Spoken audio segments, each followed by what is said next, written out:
વાર્તા 6 ઈશ્વર ઇસહાકને પૂરું પાડે છે।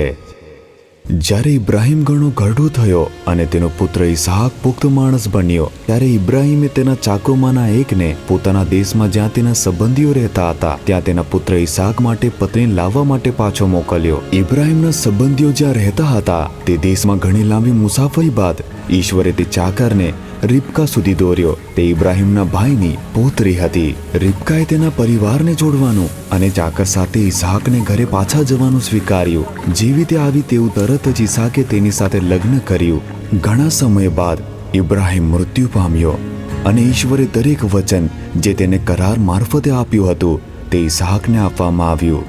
ઈશ્વરે ઇબ્રાહિમને વચન આપ્યું હતું કે તેને અગણિત સંતાનો થશે, પરંતુ ઇસહાકની પત્ની રિબકાને બાળકો ન હતા। ઇસહાકે રિબકા માટે પ્રાર્થના કરી અને ઈશ્વરે તેને જોડકા બાળકો સાથે ગર્ભવતી થવાની પરવાનગી આપી। બંને બાળકો જ્યારે રિબકાના પેટમાં હતા ત્યારે તેઓ એકબીજા સાથે લડવા લાગ્યા, માટે રિબકાએ ઈશ્વરને પૂછ્યું કે આ શું બની રહ્યું છે?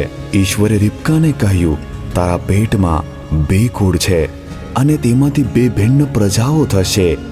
તેઓ એકબીજા સાથે ઝઘડશે અને મોટો નાનાની સેવા કરશે। જ્યારે રિબકાને બાળકો જન્મ્યા, મોટો પુત્ર બહાર આવ્યો અને તે લાલ તથા રૂવાંટી વાળવાળો હતો અને તેઓએ તેનું નામ એસાવ પાડ્યું। ત્યારે તેનો નાનો પુત્ર એસાવની એડી પકડીને બહાર આવ્યો અને તેઓએ તેનું નામ યાકૂબ પાડ્યું।